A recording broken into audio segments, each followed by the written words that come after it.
Nous avons eu une relation avec M.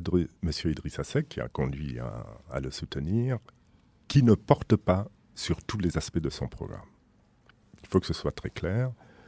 Nous sommes intéressés à créer de la convergence entre lui et nous, notre parti et même notre parti allié au mouvement Tekki du président Mamadou Lamine Diallo, portant sur des réformes institutionnelles.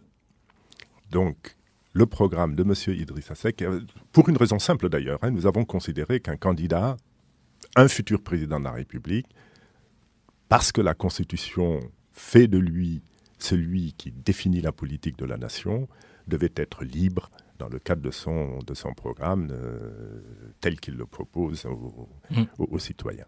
Et nous nous sommes intéressés à ce qu'on considère comme les fondations de notre démocratie, parce qu'on considère qu'il faut la reconstruire, une nouvelle démocratie, ce qui apparaît comme indispensable pour garantir les libertés, pour faire du Sénégal ou refaire du Sénégal une véritable démocratie.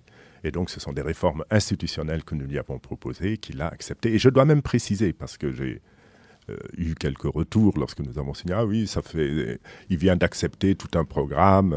Non. Nous travaillons dessus ensemble depuis près d'un an. Ça voudrait dire, Abdoul Mbaye, que c'est du tout sauf Macky Sall, quoi. Je crois que c'est une manière un peu réductrice de présenter notre choix. Nous avons, pendant plusieurs années, constaté de très grosses défaillances venant du régime actuel dirigé par le président Macky Sall.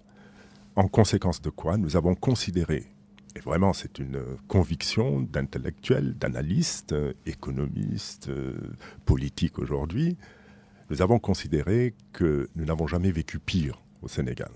Mais nous avons surtout retenu que le Sénégal courait vers de graves dangers. Et à partir de ce moment-là, nous arrivons à la conclusion suivante. Parmi les 5 candidats en lice, Macky Sall est le plus mauvais des candidats pour le Sénégal, pour ce qu'il a fait, et pour le Sénégal de demain.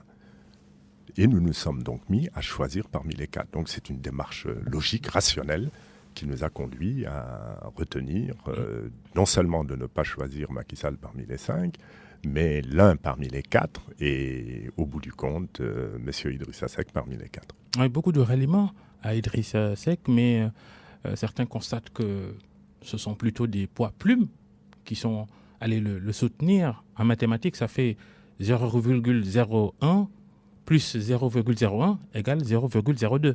Ça n'avance pas trop. Vous êtes bien sévère. Écoutez, la politique, ce sont des chiffres aussi. Et apprécions ce qui s'est passé lors des dernières législatives. Je faisais référence à ça, d'ailleurs. Le dernier vote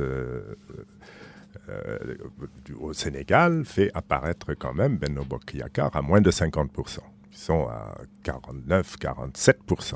C'est très exactement.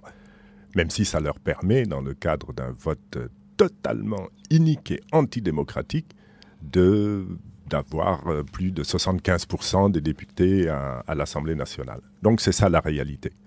Et ces poids-plumes qui vont rejoindre Idrissa Seck peuvent lui permettre d'avoir plus de 50% au premier tour. Voilà, c'est ce qu'il faut retenir, je crois.